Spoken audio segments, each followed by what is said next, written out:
2, 1. Greear Webb is in the building. What's going on, everybody? Just got off of the dopest show. Oh, hold on. No, my fault. And I was talking. I didn't know you were. No, it's all good. You just got off of the dopest. Whoa. Turn this off.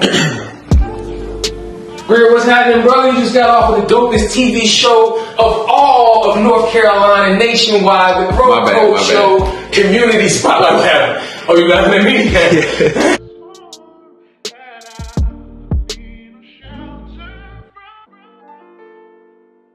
Welcome to Community Spotlight, brought to you by Bro Code TV Productions and hosted by the Bros.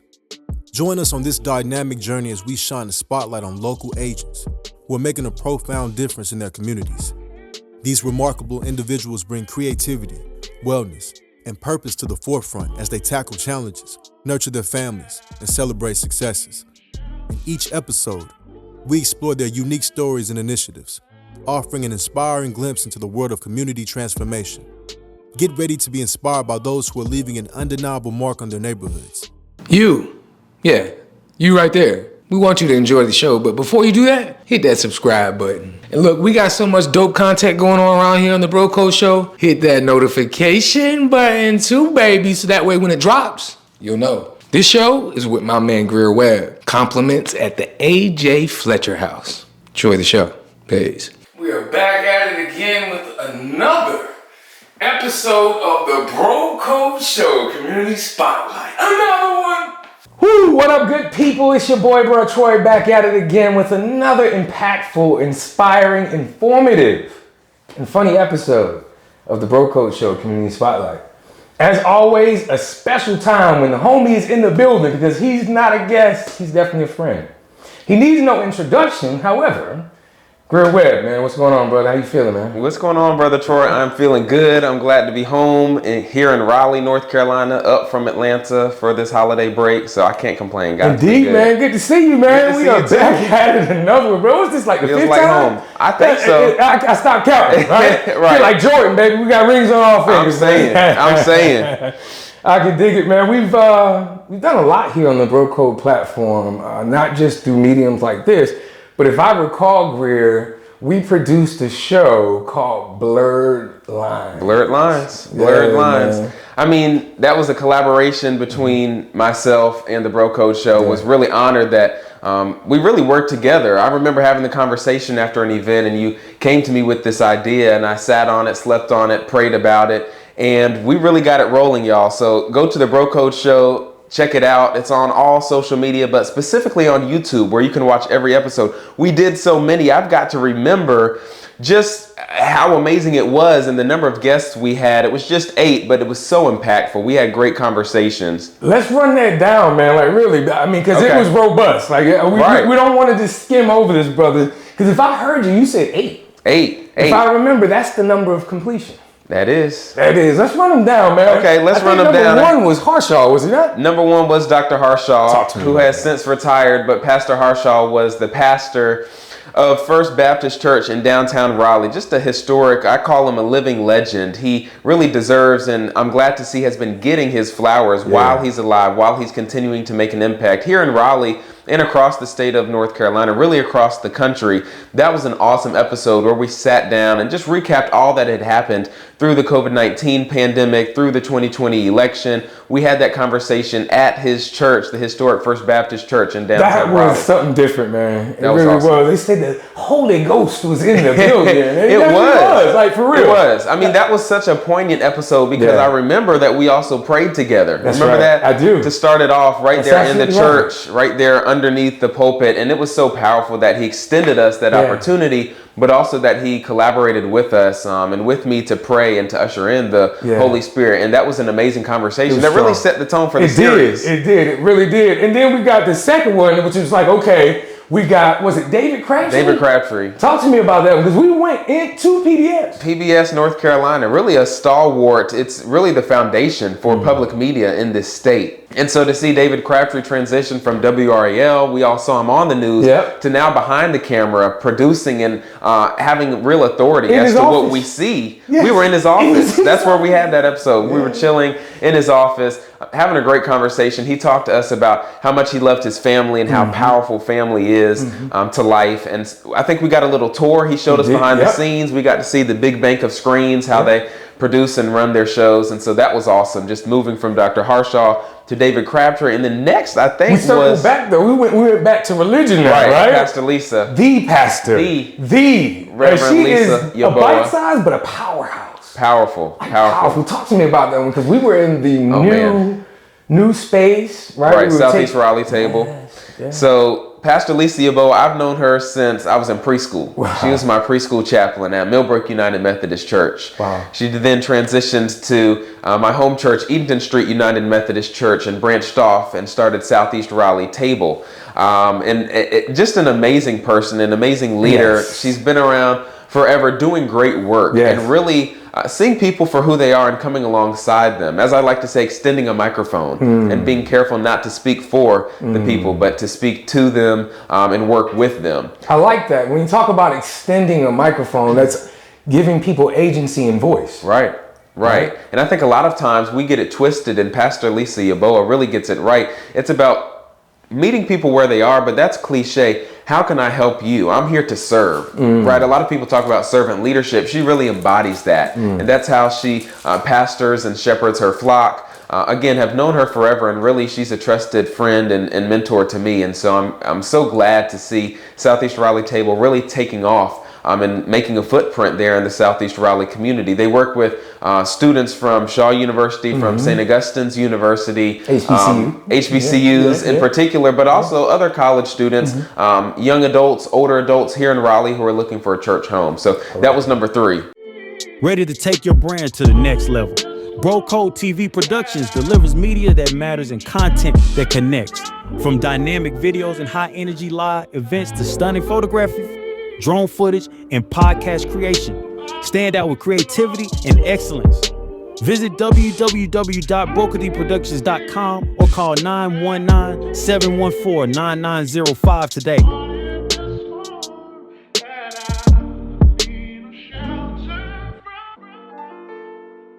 Yeah, I like that. And I also like, too, her prayer and the way she set the tone, too, was so powerful. Her energy, period. Especially that walk at the end where you guys walked up the aisle, you broke off, and then she gave her powerful, was that words to the why? Yes, words to the why. That's one of my favorite segments. Oh man, that was a great segment. That was a good one. Yeah. That was a good one. And then my other favorite part was the certificate that we implemented with their word. And they were all kind of taken aback. And that just shows you, right, the power of words connecting with people. Yeah. Not only do words matter, but also listening can really make a difference. And so showing them that we have all of this filming and production going on, but then over to the side, we are making sure that we are taking their word, taking their message and vision, giving it back to them and showing them that they matter. So I think she appreciated that. And then, of course, her walk there at the end, y'all go check it out. Please, YouTube, right now. The link's right here. Go to the link on the screen right now. Go check out Blurred Lines. Not now, but right now. But we weren't done yet. No, we weren't. Remember, we were just that was just 4. Like, that's halftime, right? Right. So now we go to our halftime break, and then I believe we were downtown. Hold on. Yes, we were downtown in. Hold on. Let me reverse. For those that are listening, make sure this is clear. That we were in the Supreme Court, North Carolina Supreme Court. In the room where the attorneys argue and the justices listen. And this was number 4. So this was really like the halftime show, if you will. Yeah, that's right. Justice we Mike were just Morgan. coming into halftime. That's right. So he was the halftime show, and he blew it away. Powerful. He blew it away. He's just so not only wise, but really apt, and he knows what's going on. He may be a little older than I am, but he's been around. He's also here in the present, in the here and now. And so he understands the power of law, but also the power of justice. As a black man, I think born in New Bern, North Carolina, he understands our state well. He understands politics well. And he understands, like I do, that politics and law is all about people. How do we serve people and make them whole? How do we deliver justice? You taught me that, I think, in one of the episodes. I think it was with him. Well, a couple of times where you talk and broke down the word politics. It was so empowering. Yeah. And I'll do it again for the people because people are at the core of what politics or policy is or are as words. So the root word of politics or policy, P-O-L, pole comes from the ancient Greek polis, which just means of a people or of a citizenry. So there's really no way to separate yourself from politics and policy. Senator Nina Turner out of Ohio says that if you don't do politics, politics will for sure do you. And so it's important to stay involved and to understand that politics is not this big overarching thing that has to do with politics, Republican versus Democrat. I'm sure we'll get into it later, but it has to do with you. So make sure you're aware of what's going on in your community. So Justice Mike Morgan, the halftime show, really amazing conversation that we had there. I can't remember what his word was at the moment, but I remember that he also did a walkthrough for us of the Supreme Court. That's right. And we started in the back of the room and went up to his desk where he delivered a powerful closing message. So go check it out. That was amazing. That was very powerful. For those that haven't been in the Supreme Court before, the Bro Code was there. Go check it out. We were. But I think next was Monica Johnson Hostler. Right. And we actually got a chance to go. Man, there's so many letters. You're gonna have to help me with that. I can't remember. I know it has to do with sexual assault prevention. There you go. And that's really her we'll baby pop it and up on her the passion. screen. Yeah, absolutely. And so we got to go to her workplace, and she invited us in and just showed her connection, right? The intersection between sexual assault prevention and education, because she was on the school board there or here in Wake County. And so I think that was an amazing conversation, because I've known her since I was in high school at Sanderson, organizing the town hall against violence. And so her whole thing is about promoting peace. And again, protecting people. And so to have her do that very, not only intentional, but intimate act of inviting us into her workplace and talking to us about delicate subjects, but also showing us that it's important that we do have those conversations, because we need to educate the people on what to do and what not to do. I thought that was an amazing episode number 5. I'm a visual person. You know what I remember most about that episode? What's that? She loves Prince. And she had that picture of Prince up on her wall. That's right. And you know, I'm a shoe guy. So I remember I was in the yellow Jordans, and she had the Prince. And so that was cool, just to be sitting in her office and to listen to her explain her passion, and to talk about her daughter, and to talk about the importance of women, and especially Black women, when it comes to American history, and how they've been violated, right? But it's so important that we really rail against that violence and really promote peace, which can only come through protection and fighting for justice. And so the way she broke it down and made it easily graspable, if that's a word, I just felt like I was soaking up and leaning into every word, like, yes, we can do this. Yes, we can protect our women. I remember talking about my sister and just the impact that she's had in my life, and how I feel this role as a big brother of protecting her and of making sure that she has access to all opportunities here in this country. I think Monica Johnson Hostler is really just another living legend, and someone who cares about her community. Amazing. But again, we didn't stop there, right? No, didn't stop there. We're on the girl power train, so we're going to go on to the next one, because this one right here was... Troy, I'm thinking, as we reflect, we had these themes that emerged throughout the recording. Right. That was only God, because we had these 2 powerful women, if not 3, back to back to back. And I thought that, go ahead, explain to the people what was number 6. I guess for me, one, presentation is everything. So one, where we were at. Right. We were in the Wells Fargo building downtown Raleigh, in a co-working space with a partnership, right? With Earfluence. Shout out to Jason and the team there, man, where we used a set similar to this and had an intimate, private location. But then all of a sudden, the elevators open up. And who is it? Representative Deborah Ross. Deborah Ross with her assistant, Caroline Spencer. Shout out to Caroline. She really made it all happen. But the person who we wanted to hear from was Congresswoman Deborah Ross for multiple reasons. One, because she's Congresswoman Deborah Ross. She's been around Wake County forever. But 2, because I was going to law school, or maybe had just started. This was right before I went off to Emory. Was about to begin law school. I knew I was going somewhere. I wanted to study what it means to understand the legal system in this country. Deborah Ross is a civil rights attorney. So we wanted to talk to her about that, but we also wanted to talk to her about her pathway to Congress. She sits in Congress on a bunch of committees, and she really understands that serving and service is what this life is all about. And so we had the opportunity at Sidekicks Academy, which I'm sure I'll mention again. Shout out to Freddie McNeil, Pastor Freddie McNeil, who leads that. She came and spoke to our kids and did a wonderful job telling her story about the power of her parents really encouraging her and sitting her down and having conversations about what was going on in the world and what was going on at school, and was she learning everything there was to pick up at school. And so just her compassion, but also her passion for people of all walks of life and of all ages really shone through in that episode. I remember we went into the elevator with her, right, and took her up and showed her the set, and she was so impressed. And that just reminded me, Troy, I think episode number 6, that the small things matter, right? Making people comfortable, having conversations that really center them. It really set the tone and really launched those last 3 episodes of the podcast. Ready to take your brand to the next level?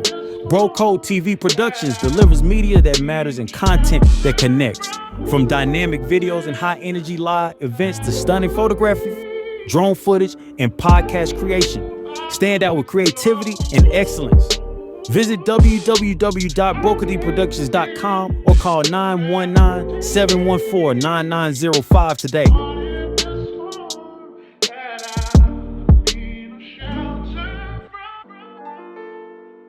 Excellence, man. Excellence, man. The oftentimes people say the devil in the details. I give him no glory, but the good things happen in the details. That's right. Right. That's right. That's where the magic happens. Yeah. That's where the magic happens, and I think Blurred Lines really emphasized that. Right. Oftentimes we blur the lines and we get confused. But what does it look like when we bring people together, when the details matter, right? Not as an obstacle, but as an opportunity to really grow and change and elevate people, and take some of the shine and let it reflect off of you onto others, really knowing that all of the glory comes from God. So I think, and she is a woman of faith, and that was kind of a theme throughout the series, for those who are faithful or who want to know more about what it means to be a Christian or to serve God, to serve this all-knowing being who is much powerful than we are here on earth. She really talked about that a bit, and so I thought that was a cool theme that we had throughout Blurred Lines. So should we go to 7? Well, I also thought that her passion for the young people.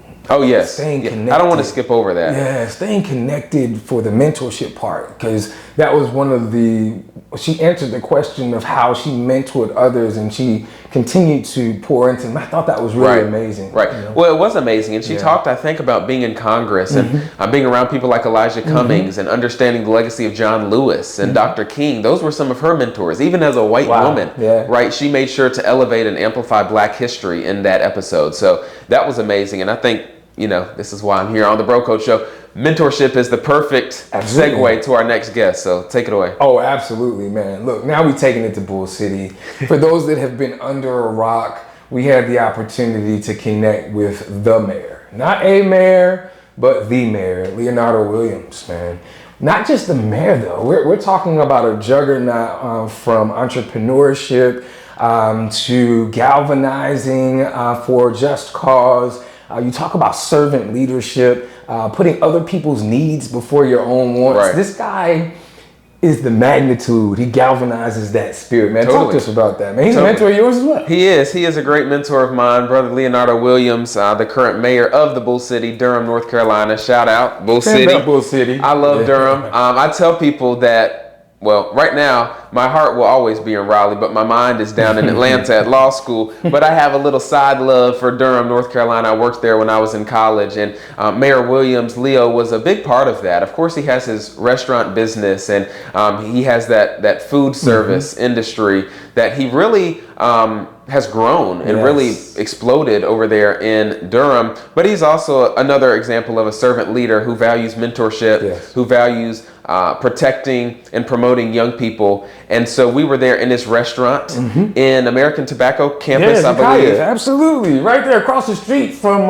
the Durham Athletics thing. Exactly. Durham Bulls Athletics. Right. We were right there by the Bulls. And that was an amazing conversation because we talked about some of his loves. And I think there's just a theme throughout Blurred Lines, or I know there's a theme throughout Blurred Lines of a love for people, but also he has a love for food and how that can promote conversation. He also has a love for mentorship, and he also has a love for politics, right? And creating policy, economic policy in particular, that allows people to build generational wealth, especially in Durham, which used to be a Black Wall Street before the forces that be came and really demolished it. And so trying to build back to that. Yes. I think is something I know is a goal of his, and I do think that it's a worthy cause of making sure that all people have economic opportunity in Durham. And so it was really interesting to get inside his brain and hear from him just the power of the dollar bill and how it can be used and should be used more for good instead of for selfishness. I love that too.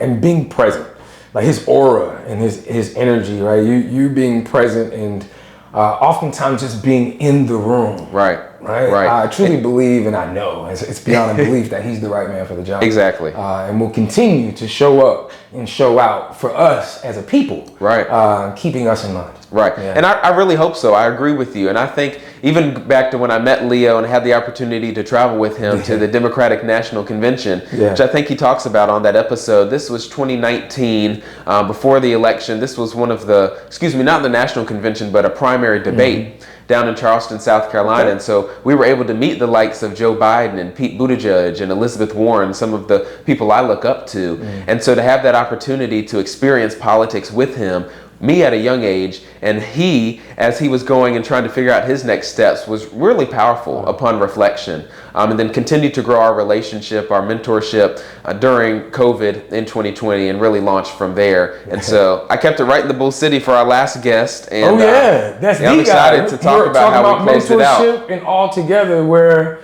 I believe you wrap everything in this one right here, from a spiritual perspective, a physical perspective, a mental perspective. This was a great one.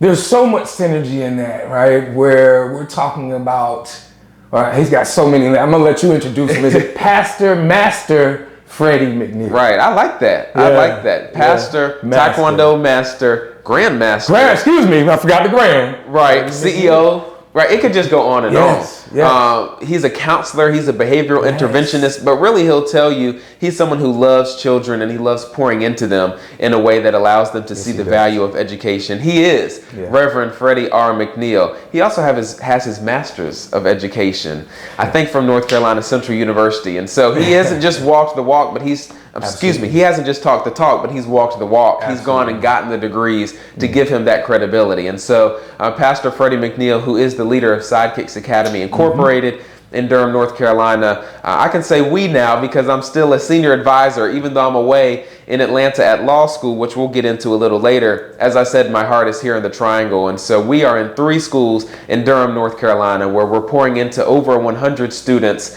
showing them the value of mentorship, but also Taekwondo. And as Pastor McNeil or Reverend McNeil says, it goes beyond kicking and punching. Right? We're also making sure that these students understand the value of mental health education, the value of social justice, which is why I was brought in after the horrendous killing of Brother George Floyd in 2020. The value of education, but also educating our families and taking what they learn in the classroom home. We all know the old conversation, what did you learn at school today? Or how was school today? Oh, it was good. You know, I learned a little bit. What was it? How can that help elevate your family? How can that create community leaders out of 3rd, 4th, and 5th graders? That's what we do at Sidekicks Academy. And so it's amazing to see the growth of these students under the leadership of Reverend McNeil. But again, like some of the other guests that I was grateful to have on Blurred Lines, he didn't just let the shine fall on him. He's shown that light onto others and brought in mentors and brought in co-leaders who really teach not only the martial arts side, but also serve as mentors during the school day. And so we're in these schools, Durham public schools, growing the next generation of leaders. And he's a huge part of that. I was glad to close the series out with him. And I remember, if you remember, his walk was down a hallway. That's right. And there just happened to be Black History projects up on the wall. And so he made that connection, and it was just amazing. So again, go check it out, Blurred Lines. It's on the Bro Code Show YouTube channel. That's it. Go to Bro Code TV Productions on YouTube. The link is on the bottom. Hold on, let me get it right. 8 episodes, man. 8. The number of completion. We're going to get into what you got going on now and talk a little bit more when we come back from the break. We'll be right back.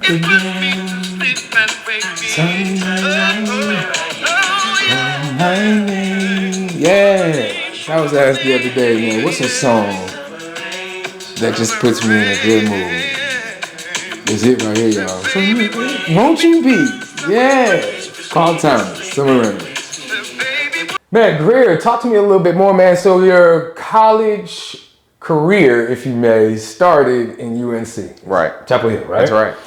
If I heard correctly, man, if word on the street that is Coach Belichick is coming to UNC for football, man. He is. What are your thoughts on that? I'm excited. I'm still trying to wrap my head around all of it. You hear these huge numbers, $50 million contract, $10 million at least guaranteed. He's bringing his son. He's going to promote this pipeline of productivity and excellence there at UNC Chapel Hill. It sounds good. Sounds good, right. Right. I watched the press conference. The athletic director comes out and cuts the sleeves off his suit to be like Belichick. I mean, it's a whole thing. Dog and pony. Right, right. And so, on the one hand, to your point, I don't know how I feel. It seems to be a little bit overhyped, if you will. But at the end of the day, that's my school. I love UNC Chapel Hill, and I want to see them succeed. Mm-hmm. I was excited when Mac Brown came to take over. His time is done, and so he's moving on, and I think that was a good decision. And so just all of this money going into football will be interesting, especially with NIL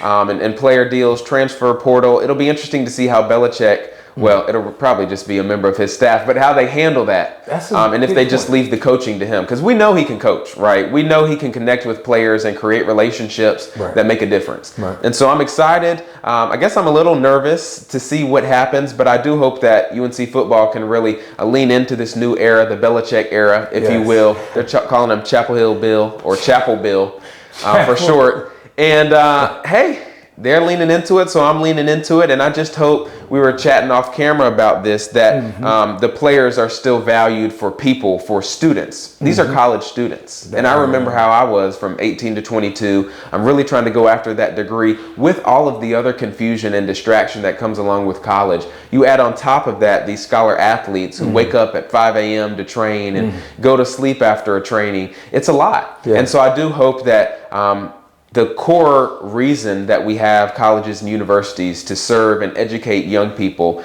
is still held near and dear as we go into this new era for UNC football. Yeah, it's going to be different. It's going to be different, but I'm excited. I know ticket sales are going to go up, which means prices are going to go up, but I'm excited to see Carolina Blue in that stadium. I know I've heard, looking on social media, UNC basketball fans are like, what about us? We need more money back into UNC basketball. And some people said this Bill Belichick move is the greatest thing UNC has done, the biggest thing UNC has done since Michael Jordan.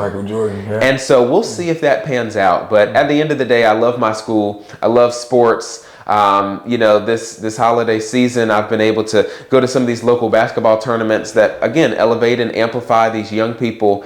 At the end of the day, education is so important. And to me, it's a both and. You can do sports and education. It doesn't have to be one or the other. We've talked about that before. A lot of times, especially in the black community, folks feel pigeonholed. You have to be W.E.B. Du Bois or you have to be Michael Jordan. And you can be both.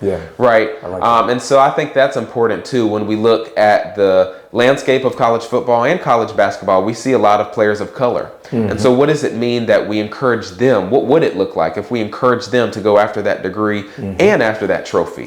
Right? It can be done. And so I hope Bill Belichick really serves as a mentor for these young kids. I hope he doesn't just pawn everything off and let his staff take over, but I want his excellence and leadership capabilities to really shine through. So I'm hopeful, to put it in one word. Ready to take your brand to the next level. Bro Code TV Productions delivers media that matters and content that connects. From dynamic videos and high-energy live events to stunning photography, drone footage, and podcast creation. Stand out with creativity and excellence. Visit www.brokerdproductions.com or call 919-714-9905 today.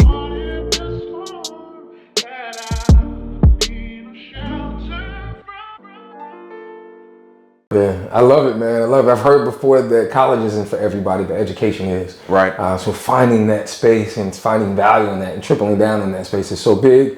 I know you were front row pounding on the, at the stadium. Oh yeah, there's no doubt that I'm a Carolina fan through and through. I probably bleed a little bit of Carolina blue, but I know at the end of the day, what matters most is that colleges and sports in particular are kept safe. I'm a big public safety guy. And so when it comes to football, making sure that these players are protected, that their name, image, and likeness is protected, but also that they as people are protected as young folks, and that their families are okay with their decisions and that they come together and make it as one. That's something important to me. And so we'll see if Belichick, like a Saban, made sure the family was involved, former coach of Alabama. It's important that it is a family thing and that relationships are built. So we'll see if that happens. Yeah, I love that. And I think that's a great segue too, because when I hear the word protection, I think of the word law. And now you're down in the ATL, shouty. You down in Decatur, Georgia. Right. Yes. Decatur, where it's greater. Where it's greater, yes, 334. Yeah, man, at Emory for law school. Right. Yeah. So you just completed year 1. Give me the review. What are your thoughts? Right. So I'm halfway through. I've completed 3 semesters and I have 3 semesters to go. So time has really flown by. And you kind of hinted at this earlier. I did my first college at UNC Chapel Hill, but I'm still at a college or a university down in Atlanta, Georgia at Emory. And a lot of people, not necessarily their fault, but they don't know what the process is like. And so I'll explain it a little bit for the people. So I went straight through. I went from kindergarten all the way into law school, straight through. So I graduated from UNC Chapel Hill in 2023. During that time of graduating, I was applying to law school. Thankfully, I was getting acceptances and I was having decisions to make. I had decisions to make about where to go, what to study. And so I ended up choosing Emory University. And so the law school is just an offshoot of the greater university. We're right there on the corner of the university, as Brother Troy mentioned, in Decatur, where it's greater. And so we have the opportunity to tap into some of the resources of the general campus of Emory University, but we're also our own thing in a way. We're at the graduate level. And so we're right across the street from the historic Emory Goizueta, business school. And so you've got the law school and the business school, both graduate level schools there, right on the edge of Atlanta, really close to Decatur, Georgia. And so it's been amazing just to be a part of the Emory Law School experience. I call it my law school journey. And so my professors are great. Emory's known for having great professors. I've made some great friends, I'm sure lifelong friends at that, and have been able to have some amazing experiences and opportunities just in 3 semesters. And so this past semester, I served as a student attorney for the state of Georgia. I worked with young people, which, as you know, and the people know by now, is my passion or are my passion. And so I worked with the Juvenile Defender Clinic, where we worked to keep kids in school, K-12, and out of jail in Atlanta. And so a very worthy cause. We were going and representing students at their disciplinary hearings, so high school, sometimes middle school level, but also in court, trying to get justice for these students. And so we served students, like I said, mainly of high school age. Just amazing being able to form relationships with these clients and their families, because parents play a major role when you're talking about minors. These are some of the worst moments of these kids and of these families' lives. They're trying to decide, what am I supposed to do here? Is there bond or bail to pay? Is there something I can do to rectify the situation? My student made a mistake. Sometimes this is a pattern for my student or my child. I don't know what to do. And so we really provide, or at least help these families and students find wraparound services to allow them to have a future, to not be locked up, but to more importantly stay in school and really grow and value, learn from the relationships that we all made in the K-12 system. And so representing minors in Atlanta, seeking justice for them and their families, was probably one of my favorite experiences I've had at Emory Law so far. Man, that's powerful, brother. That's powerful, and it's much needed.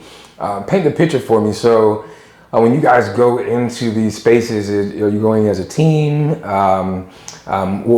Have you already been prepared with their materials, their record, all of those good things? You're coming in to advocate basically on their behalf, basically, to make sure that, and I use this word loosely, it's fair, right? There's some type of fairity in what they're accused of. Right. And that's a great point. And a lot of times, and this is a pet peeve of mine, we see a lot of mugshots of people, disproportionately African American or Black, before they've even been convicted. And so it's one thing, obviously, if people are out on the loose and are accused of doing something just crazy, but oftentimes these students do, I'm not going to say little things, but minor infractions, okay? Literally. And so we do and this is public knowledge, we handle cases like robberies, breaking and entering, all the way up to murder, right, or to manslaughter. And oftentimes these students come from situations where all they see is violence, or they're not really accustomed to what it means to be a leader, right, an individual leader. And so they get roped in with the wrong group. Right. Healthy social interaction. Exactly. Right. And so I don't want to discount the power of personal responsibility. Dr. King said we have to find the intersection between public policy and personal responsibility. But more often than not, and I saw this firsthand, these students, my clients, do take accountability and responsibility and say, yes, I made a mistake, but hey, this shouldn't mar me or scar me for the rest of my life, should it? Yeah. And so we're advocating, and the way it works, I think that's a great question. And you mentioned the word fair. The system is really stacked oftentimes against these students, because that's what they are. They're middle school or high school, more so students.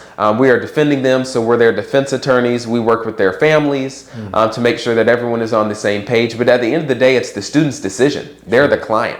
And so there are sometimes tensions between parents or families and the students. What does the student want to do versus what do their parents or family members want to do? And so that was an area in which I had to learn, okay, what is my role as an advocate, push and pull? Sure. And so getting back to your question, we had one supervisor.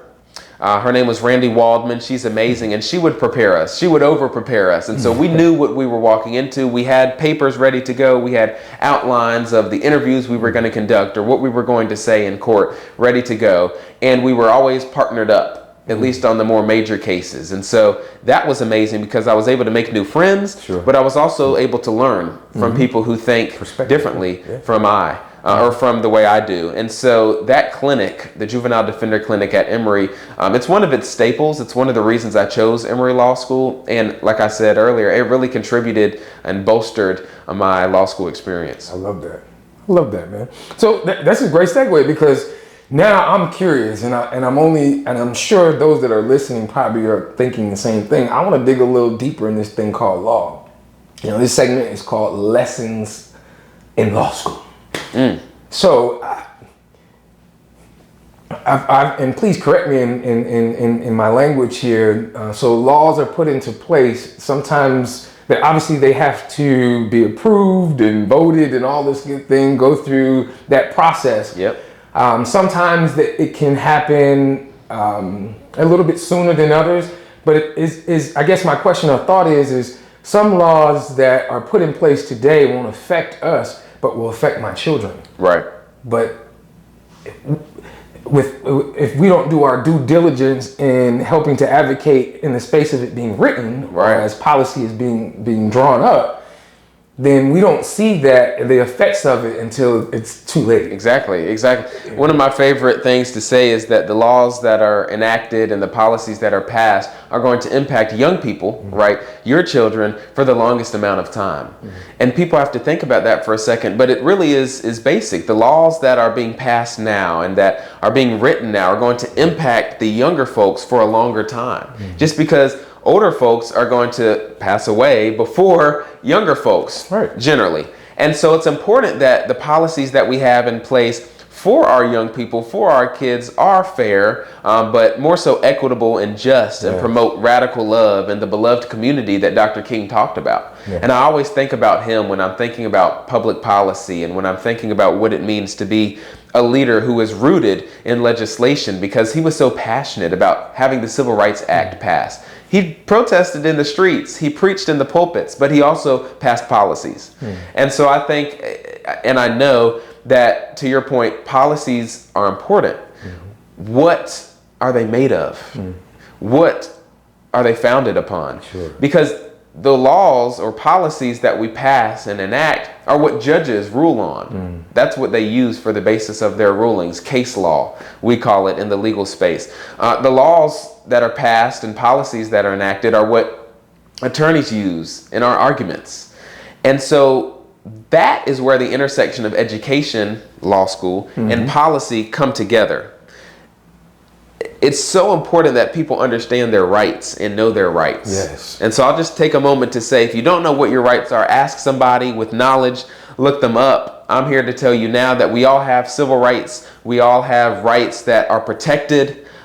We know life, liberty, and the pursuit of happiness, but even more so, there are legal rights that we all have that are meant to protect us if we make a mistake, that are meant to protect our families and protect communities. And so one of my favorites to tell people, can I tell the people real quick? Look, if you are being interviewed by the police, you do not have to answer questions without an attorney. So a lot of people watch shows and they hear about Miranda rights, but more often than not, you don't have to talk to the police. That doesn't mean be rude or disrespectful, and it looks different ways for people of color. However, it's important to know that you can always, almost always, have an attorney present with you when the police are questioning for you. So feel free to speak up for yourself if you find yourself in a case like this and say, hey, I'm going to wait until my attorney is present. May I please make a call to my attorney or to some legal representation? Am I in custody or am I under arrest? Because if the answer is no, you don't have to say anything to the police officers. Again, there's a way to do that in a respectful way that doesn't put your life or liberty at risk. But really know your rights. It's important. And so I just wanted to give the people one real quick. So you're right. There's a total intersection and connection between education and policy making and the law, because those policies are what we use in our arguments, both written and oral. Man, education is key, brother. It is. It really is. Education is key. I appreciate that. Speaking of law, in your studies so far, have you come across one that, and I use this word loosely, is just weird? Like, where was this established? How did it come across? And then moreover, how it really impacts, or who it really impacts in the wash? I think that's a great question. I'm going back to this idea of fairness. And a lot of people consider attorneys to be unfair, to be a little sneaky. And I strive to be an attorney who is not that. But oftentimes we do see attorneys that do things wrong or deal underhandedly. And so one of the classes, I'll go class first for you, that was so interesting to me this past semester was called Legal Professions, or is called Legal Professions. That's a class, I don't know if you remember, but we were able to talk to Young Thug's attorney in this YSL trial that was taking place in Atlanta, Georgia. So he has a defense attorney named Brian Steele who actually came in and spoke to our class. And it was very interesting because I'm thinking now about becoming a defense attorney. And this was the longest running criminal case in Georgia state history. And so it involved the rapper Young Thug, who a lot of listeners or watchers may know, and YSL, which is his record label. So they were alleging that a lot of these guys, I think almost all of them were black, were involved in this conspiracy or this gang, if you will, to commit a bunch of crimes across the city of Atlanta. And the allegation was that these crimes really spiked the crime rate. To date, a lot of these guys have received plea deals. They've even, I think, dismissed a few of the cases. And so there really wasn't a connection. The jury found, and the judge in the case found, that there really wasn't a connection between the spike in crime rate and Young Thug and some of his colleagues. And so it was really interesting, even when you think about the idea of rap music and the idea of gangs and the idea that some people want to just throw those together and paint everybody who looks a certain way or talks a certain way. It just shows the importance of having a good advocate. And so Young Thug had a great advocate. I got to hear from that advocate in my legal profession class. The legal profession class was all about what it means to be an ethical lawyer. And so we learned about what we could or could not do with evidence. That was really interesting. We learned about the power of advocating for your client in court. And so to answer your question, one of the interesting policies, if you will, and there's this whole idea, this book of rules called the Model Rules of Professional Conduct. You're testing my knowledge here. But the Model Rules of Professional Conduct, ABA, the American Bar Association, handed them down, what attorneys can and cannot do. So interestingly, a lot of the strategy decisions when you go to trial are allowed to be made by the attorney. But some of the most critical decisions must be made by the client. And so we read laws, we read decisions that judges had to rule on that dealt with when an attorney overstepped their bounds. And when they made a decision that really should have been the client's. Like the right to a jury trial, that's a constitutional right that the client must make. The attorney can't say, we might risk it with a jury, so we just want a judge trial, a bench trial it's called. The client has to make that decision. And so that consultation piece is important. And so we read some really interesting cases about what attorneys can do to advertise for themselves and for their law firm. what they can and can't do when it comes to representing their clients, what they can and can't do with evidence. Can they hold on to evidence? You know, do they have to turn it over to the prosecution or the other party? So that was really interesting. And then I'll wrap by saying that there were some really interesting policies in my family law class. So we're talking about child custody, juvenile rights, we're talking about divorce, and we're also talking about paternity. And so with this new age of AI and assisted reproductive technology, ART for short, think of things like IVF and other ways that people attempt to, and often do have children. We learned about the new laws, new laws and old laws that deal with the rights of parents. And so you see the way that baked into our laws, and again, I'm not sharing anything new, baked into our laws is this idea of patriarchy, but more so this idea of paternity. And so there's this idea of legal parentage, what it means to be a legal parent, and so often the authority rests with the father. And so query whether or not that's fair, but oftentimes the father gets a say in who the child goes to, but more so the activity and the nature of parenting. And so that was just a really cool class. I'll get out of the weeds, but it makes a difference. And I think it's important that when we're thinking about parenting and families, again, it goes back to people. And so there's a line in my family law class, and they told me when I'm sitting for the bar exam in a few years, if I don't remember anything else about this family law class, just write down this sentence: best interest of the child.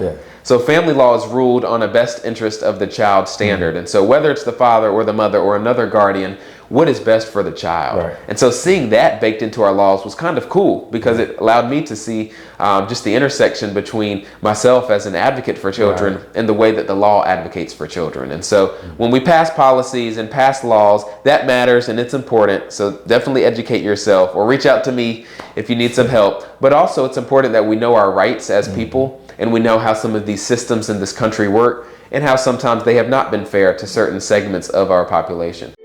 Ready to take your brand to the next level? Bro Code TV Productions delivers media that matters and content that connects.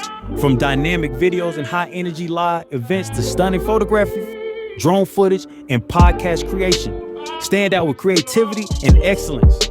Visit www.brocodyproductions.com or call 919-714-9905 today.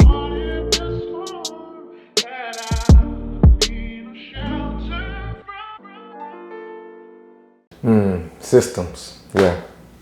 They work and they're designed and work exactly how they're supposed to. That's why right. It's called the system. Exactly. Nonetheless, man, let's talk about your system. Like, if you could write a book or a policy of how to survive law school so far, what would be your top 3 priorities? What would be your top 3 lessons of someone now that's listening, coming from UNC Chapel Hill, getting ready to go into law school or something of that nature? Sure. So you mentioned a book. If I had a title for the book, and I'm only halfway through law school right now, but the title of my law school journey book would be Making It Through. Making It Through. Because that's what law school and a lot of graduate schools, as I talk to some of my friends going off to medical school, people I know in business school, you just got to make it through. You got to take it one day at a time. And I know that's cliche, but you have to apply yourself. Graduate level schooling is all about application. Whereas K-12 and even in college, you could get away with just rote memorization. But now it's time to apply. And so I think just making it through is something that I reflect on as I think about my law school journey so far, halfway through. And time flies. And so I've made it through. And I've learned a lot of lessons along the way. To your question, though, about certain policies that I would want to pass, laws that I may want to enact or write, I go back to my start and my foundation, which is gun violence prevention. So I'd love to see North Carolina, Georgia, and really nationwide, more policies that really dealt with keeping guns safe and secure. Because I'm not anti-gun, and I tell people all the time, I believe in the right to defend yourself, but there has to be we have to do something to stop this rising rate of gun violence, especially here in the Triangle. It really is sad and disheartening. And so I would love to see from the local level all the way to the top policies to do a better job of preventing gun violence, especially among our young folks. We mentioned Leo and his love for economic opportunity earlier. I'd love to see some policies focused on generational wealth. Call it reparations, call it whatever you'd like, but raising and then elevating the playing field so that we can all afford things that we need first, but also that we want. It's important that folks are kept happy and upbeat in this thing we call life. And so I feel as though everyone should have the same access and opportunity to that. Now, of course, in the society, you're always going to have systems and a breakdown, but something that just has always been and will always be on my heart is this idea of homelessness or unhoused people. And I've seen so many studies that say, hey, if you just give them a little education and give them some money, it can make a difference. You know, it has to be both public policy and personal responsibility. So there has to be a want on the part of folks who are unhoused, that want for better. But so often, overwhelmingly, they do have that. You know, who wants to be out in the cold and out in the street? So some policies that I would love to have a role in drafting would be policies that really help tackle our homelessness rates and really provide economic opportunity for all. I love that. And we're going to talk a little bit more. We're going to slide into that whole policy, but mix it with music when we come back here on the Bro Code Show. We'll be right back. Greear, I always heard that words matter. This segment is a $2 bill segment in the Words Matter segment. I created this segment because my grandmother, and she used to give me funny pieces of money. And as a child, I would use it to get now-and-laters and baked beans. But I always remember the $2 bill. It's funny, but it's unique, and I believe that our guests are just that unique and rare. We asked you before the show, what's one word that you would use to describe yourself? And I really wasn't surprised when I heard you say the word faith. What we've done is we've put the word faith on this $2 bill. We put the word you matter on the back and signed it for you. Awesome. And we want to give this to you as a keepsake. Thank you. Just let you know we appreciate you, man. We love you. And we would love for you to tell the people why you chose the word faith. So I chose the word faith because faith is important to me. It's something that guides me and grounds me. And faith is a word that encompasses so much. It encompasses adversity and challenge and doubt, but it also encompasses hope and change and grace. And so faith is something that, again, not only drives me, but is something I encourage others to take part in. And finally, faith is an active word. You must participate in your faith to make it work for you. So my $2 word is faith, and Troy's right. Words do matter. We're back on the Bro Code Show. My man Greear, man, people love music. I heard that music is kind of like the heartbeat. You know, when you hear a song, it takes you back, takes you through, takes you in, takes you around. That's right. You know, even from a faith perspective, man, you can feel, right? You have an unction. You like almost as if your heart is being pricked, right? Of what that song, the tune, the frequency of it, all of that matters. So thinking of all of those things, let's talk about playlists. Let's get into that. One, I know you have spent many nights up studying, whether that is in the library or at home or in a quiet space. Does music play a part of that for you? If so, what does that look like? So for me, honestly, I like to study without music, or maybe with a little bit of classical music. Okay. To be honest. However, music, to your point, is very important to what I do as an advocate. And I think just to people in general. I remember even during Blurred Lines, especially that first episode, Dr. Harshaw talked about his passion for music and the Motown era. That's right. And as you know, I have a pretty diverse playlist. So let's talk about playlists. I know everybody is bopping to the latest Kendrick Lamar hits. So I'm doing that as well. TV Off is a good one. And I love rap music. And I really don't think you can be from North Carolina and not have a respect for rap music. You got J. Cole, you got Rhapsody, just to name a few. And so I've got Kendrick Lamar up and down my playlist. I have J. Cole on my playlists. I also have a lot of gospel on there. And so late at night, maybe during my study breaks, is when I play my music and just kind of go crazy. And so I have a lot of gospel on there. Enrique Holmes, who is a newer gospel artist. Jonathan Nelson, I like a lot of his work. Jonathan McReynolds is awesome as well. And so I think it's important and going back to Motown, I do like some of the old school music because my parents and grandparents grew up during that generation. So I like the Temptations, the Supremes. I have some of that old soul in me, right? And music really does feed the soul. It does. And so music is all woven and interwoven into advocacy. Even during the Civil Rights Movement, they used music to lead them, to guide them, and to reassure them. So yeah, those are a few artists and genres that will fall on my playlist. However, when I'm studying, I do like it to be pretty quiet. Yeah. And just to give the folks an inside look, I like it to be more quiet, maybe a little bit of classical music. And then if I'm not doing something like writing a paper, if I can be a little more passive, I'll have the TV on, but I'll have it on mute. And so some people like to study with rap or rock and roll really blasting in their ears, and it works for them. Some people like to have the TV on, their favorite show.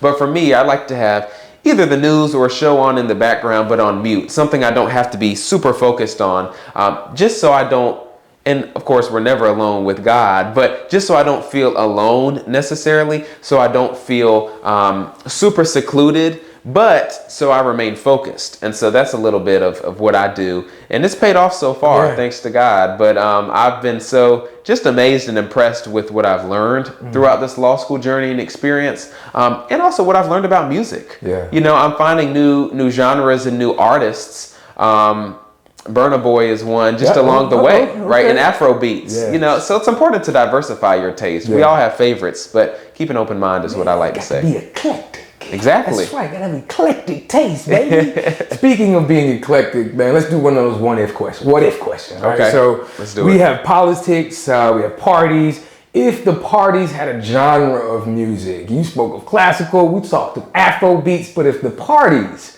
had a genre of music, what would it be? It's a great question. I love that question. Okay, so I'm going to say I think today's Democratic Party, I'll go major parties. The Democratic Party, I would say, to me, they represent rap music. Okay. I love rap music. Some people don't like rap music. And oftentimes it's hit or miss. But it's upbeat. It's on par with current events. It's pretty diverse. Yep. And so that is how I see the Democratic Party of today. Now, if I had to give the Republican Party a genre of music, I would probably say classical, to be honest. They're more traditional. Sometimes they can be stuck in the past.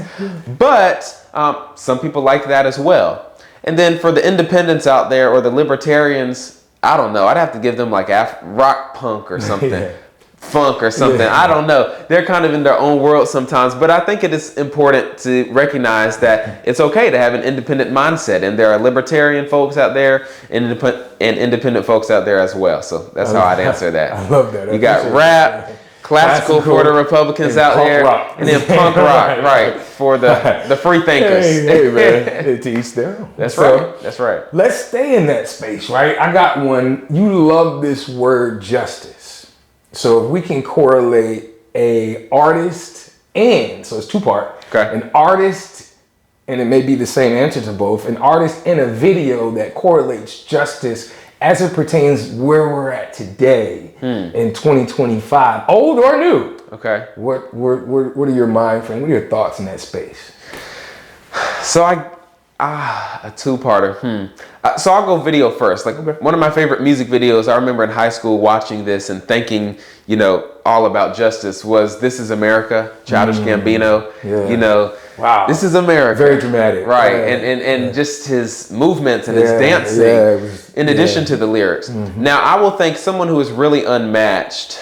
I guess two people that I've already mentioned, J. Cole and Kendrick Lamar. And again, that rap space, I feel like, especially in 2024, almost 2025 now, is a space in which you are allowed and really encouraged to talk about current events and provide some encouragement. You know, rap music, not all rap music is my favorite, but there are some songs from J. Cole, from his KOD album, Kendrick Lamar's more recent stuff, just shows the importance of justice, shows that these guys value justice, that they're striving to be better, that they want better for their communities and for this country. Even TV Off and some of these songs from Kendrick Lamar's newest album, which was a surprise to us all, talk about the power of sitting down with people and addressing conflict, if not over the phone, in person. Yeah. And having conversations that really matter and make a difference, and not just talking about stuff that doesn't matter and allowing long-standing feuds to continue, but actually trying to nip that in the bud and go have fun in life, right? Yeah. Go have family time. And so those two guys, in addition to Childish Gambino, really unmatched to me when I think about justice and its intersection with lyricism. Ready to take your brand to the next level? Bro Code TV Productions delivers media that matters and content that connects. From dynamic videos and high-energy live events to stunning photography, drone footage, and podcast creation. Stand out with creativity and excellence. Visit www.brokerdproductions.com or call 919-714-9905 today.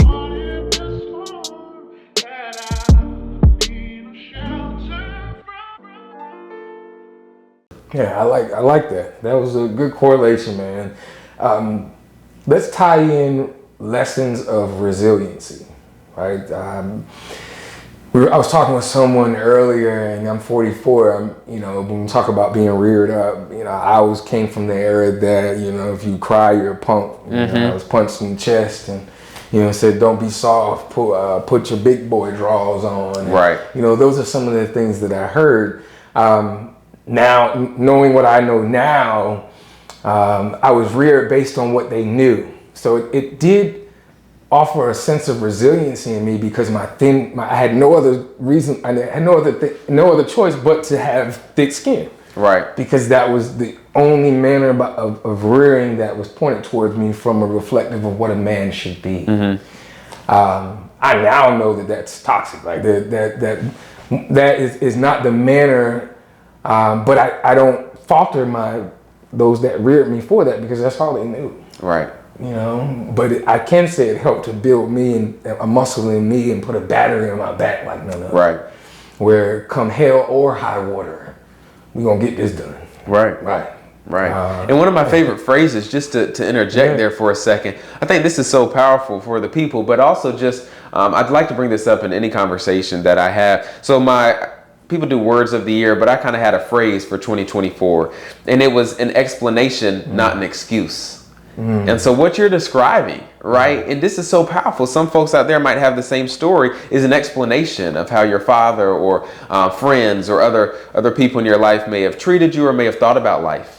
But it doesn't always excuse that behavior, right? And so we can always do better. We can always learn and understand more from one another. But we need to really focus on, okay, this might explain that action, but let's make sure we don't go to the next generation excusing that behavior. But go ahead. Yeah, no, you're absolutely right. And then knowing the temperature of the room, I not carrying that on with those that I rear now because one, it wasn't good for me, so it certainly isn't going to be good for them. Sure. But listening, as you spoke of, to hear what that looks like for them. Right. What does that look like based on having a conversation? I say all that to say this. What are your lessons of resiliency? I shared a little bit of mine, but when it comes to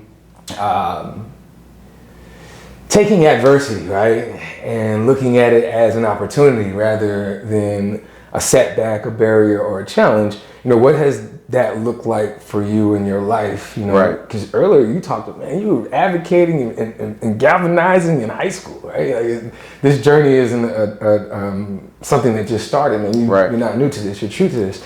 But I can only imagine, like, I know, like, we've had conversations along the way.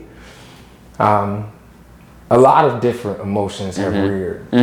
Talk to me about that. Yeah, I think that, I don't know if there's one moment necessarily, but to your point, I've had just a journey and a flow of emotions over the years. Getting started pretty early, junior in high school, putting on the North Carolina Town Hall, wasn't sure how that was going to go. Just really dove headfirst into justice movements in Raleigh, and then 2020 hit. Yeah. And I guess one moment for me would be October of 2020. It was tough. If you remember, the COVID-19 pandemic was raging. George Floyd had been murdered, and that galvanized people to take to the streets and protest. But October of 2020, I had what a lot of people call a burnout moment. I was just over the online learning. I felt like I had done so much, but at the same time, I hadn't done enough. And I had to have a come to Jesus moment, A, and B, I started therapy, which I'm a huge advocate for. October 2020 was one of those moments that really pushed me toward becoming the person I am today. And I think adversity and being able to talk about adversity is difficult, but it's necessary. And so after 2020, I took time for myself. I took time to pray and really read my scripture and to lean into therapy and understand what does it mean to overcome adversity, to push through, not jump over, but push through adversity and become a better person who is more in tune with their emotions, because that's what I teach other people. That's what I teach my kids at Sidekicks Academy. That's what I teach all those who I come in contact with. Understand your emotions. Understand what it means to not be okay, so that you will have more value and respect for when you are having a great moment or when you're on a high, so to speak.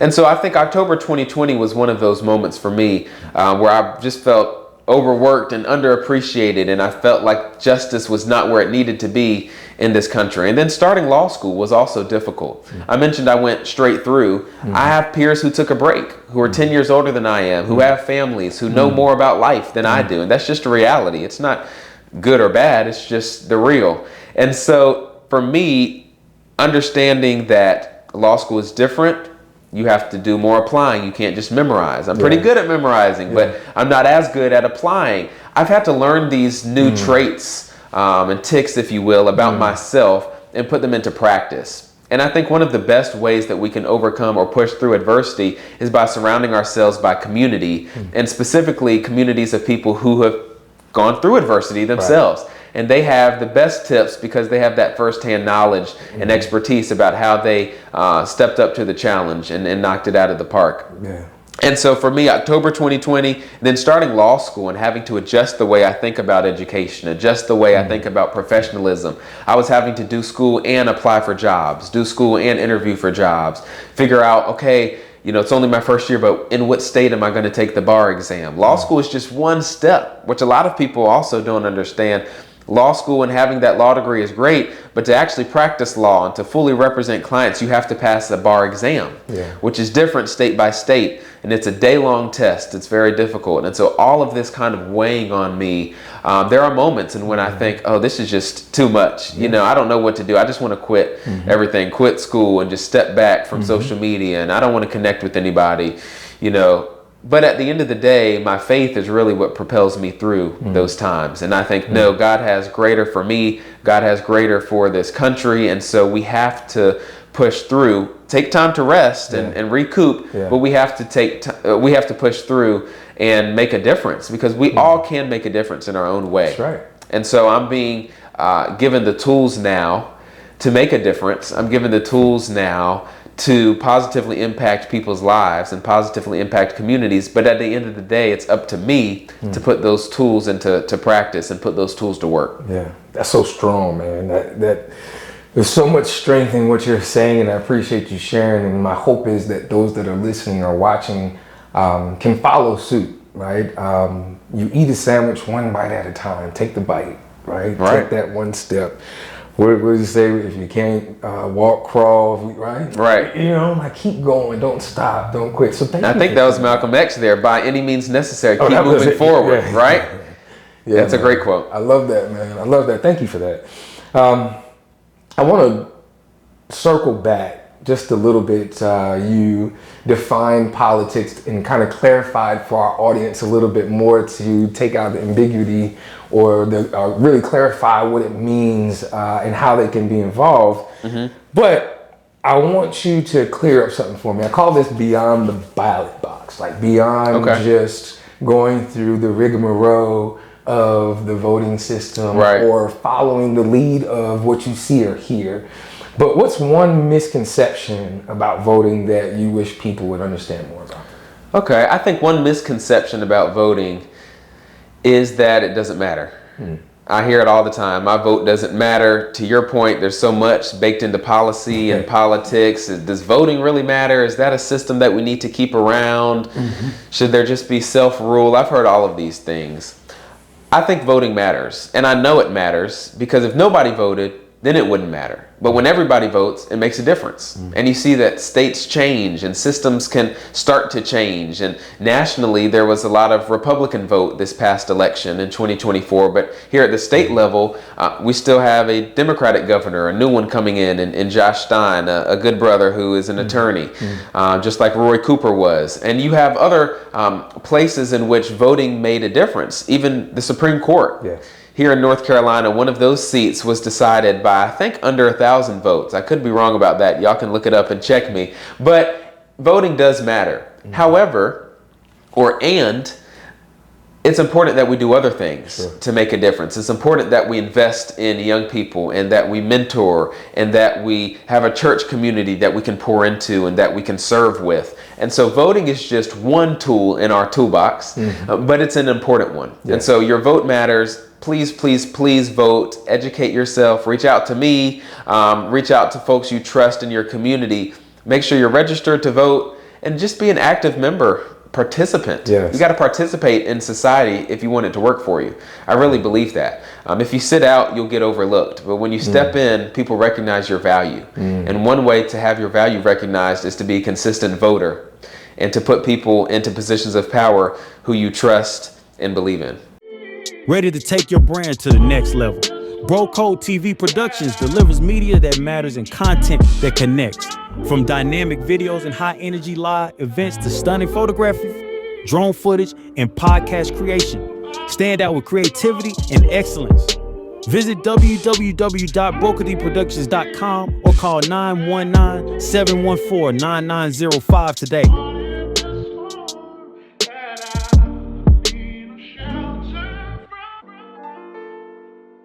I love that. Thank you, man. Advocacy. We've used that word several times throughout this conversation, but let's dig a little deeper into that. So, is there a such thing as a dream advocacy campaign? And if so, what would that focus on? Dream advocacy campaign. Can't give away too many secrets. I'm just kidding. No, I dream a lot. I'm a man of words. My grandmother was a 20-plus year English teacher here in Wake County.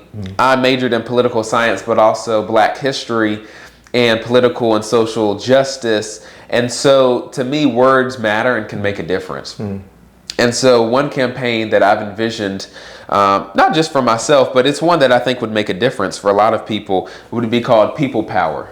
People Power, okay.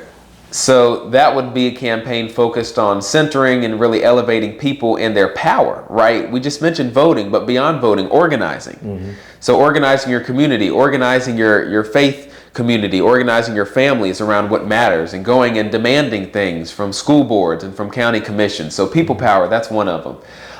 People over politics. Folks have used that before, but I think it's so poignant. You know, we've got to put people, well, actually, as I mentioned earlier, people are at the core of politics, but the way we talk about politics now, we almost elevate this system over the people that the system serves.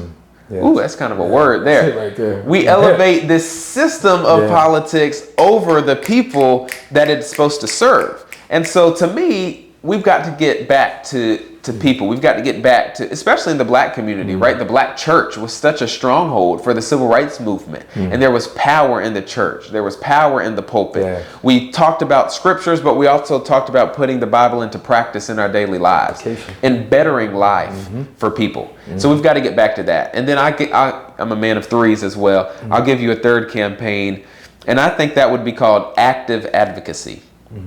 Active advocacy. Faith is an active thing. You have to do something in order to be faithful. You have to believe something. You have to act. You have to pray. You have to praise. And so advocacy is the same way. If you want to better people's lives, if you want to change the way that people think about you or your family or your community, you have to do something. You have to be active. You can't just sit at home and think, oh, this would be good, or I wonder about this. Dreaming is one thing, but putting your vision into practice is another. So active advocacy would be a third campaign that I'd love to run or at least work on. I love that, man. People have many a dreams. People want success, but they miss the execution. Right. And that's the difference maker. We can talk all day. We could. That's easy. you know, but doing it, regardless of the outcome, because that's the next thing, or that's what your heart desires, and you want to find out what's the next step. Like, I don't know what's on the other side of this until I do it. Right. You know, so. You just gave me one right there. Doing is the difference. Doing is the difference. Woo! I love it, baby. Powered by the Bro Coach. See, that's how I think. I think through words. Doing is the difference. Doing is the difference. There you go. I love that. As we land this plane, man, I'd love to hear a little bit about some foresight, some thoughts into the future. You know, as we're getting through these last 3 semesters with a sense of courageousness, confidence, knowing who you are. You spoke of these niches and these little nuances that you're learning about yourself, that you're learning to adapt, right? And not be complacent, but continue to evolve into what God wants for you. But what does that look like? What are your thoughts for the next 3 semesters? And 2-part, once it's complete, once the 3 semesters are complete, based on the stage of life you're in right now, what's next? Man, Troy's hitting me with these 2-parters. He must know I can handle them as a budding attorney.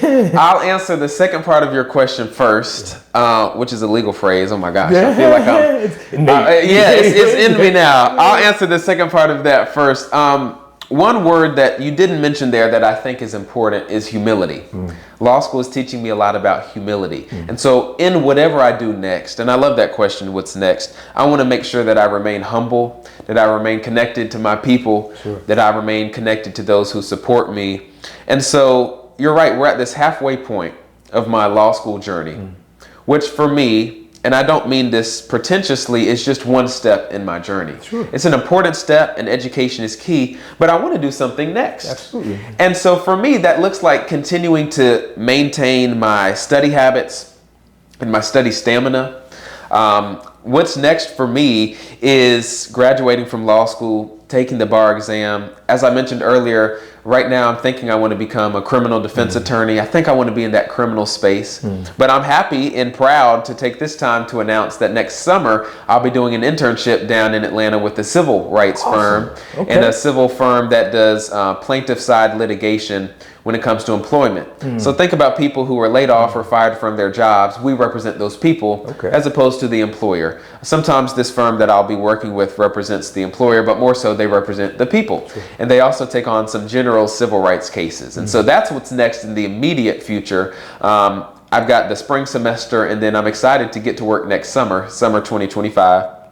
And then graduating from law school, either staying in Georgia, maybe moving back home to North Carolina, maybe working in DC, which is a place you know I love, and a place full of culture. That's what I see for myself. Did I miss a part, or was that? No. So basically, you know, we're going to graduate. We already know that's happening. We're going to do that. We're going to graduate. To my parents, we're going to do that. We're going to take this bar and then allow God to align your heart with his will, to do whatever is next, whether that be in North Carolina, hopefully, DC, Atlanta, or whatever is next for you. That's what I'm hearing. Exactly. That's exactly right. Yeah, I love it, brother. I love it, man. Always appreciate having the opportunity to sit down with you. Robust conversation, man, and just what we call it, verbal tennis, right? Just having the opportunity to just chew the fat, man, and spit out the bone, man. I definitely look forward to your next. I know it will be great things to come. If you haven't heard, we started this in the beginning of the episode. Please go check out Blurred Lines. Not now, but right now, all 8 episodes, number of completion. The link is right here. Go to it. Go to your YouTube page and go to Bro Code TV Productions. As always, if you need any type of media services, whether that be from videography to photography, drone services, animation videos, green screen videos, content creation, podcast creation, and anything in between, please reach out to us. Go to brocodetvproductions.com or give us a shout at 919-714-9905. It's your boy, Bro Troy. And another one. Till next time. Peace. Greear, we are called the Bro Code. Oftentimes, when I hear that, the Bro Code, I think of a set of standards or values of either how I treat myself and how that reflects on how I treat others. What's your code? I'm a man of words. I think words are powerful and words are important. And so I would say my code is rooted in this word warrior. I believe myself to be a warrior for justice, and I believe that I should be a warrior for love, compassion, and humility as well. So one of my codes is just treating people with respect, treating people the way that I would really want to be treated, which is the golden rule. But more so, I have a code or a standard that involves family first, my faith, and also fitness. I think it's important that we keep our mental health fit, that we keep our bodies fit and in shape. And so I think all of that unites into one to create my code, which is all rooted and centered in people.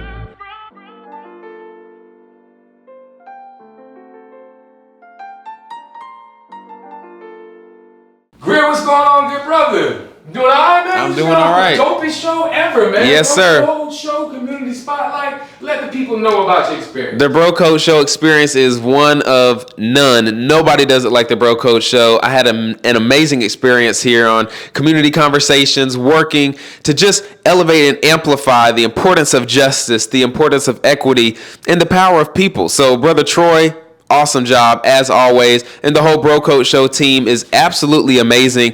They are really bringing what it takes to this industry, and so I'm so glad to have a relationship with them. So glad that they asked me to be on the show. And look, young people are the future, so go hug a young person in your life. Another one. Another one.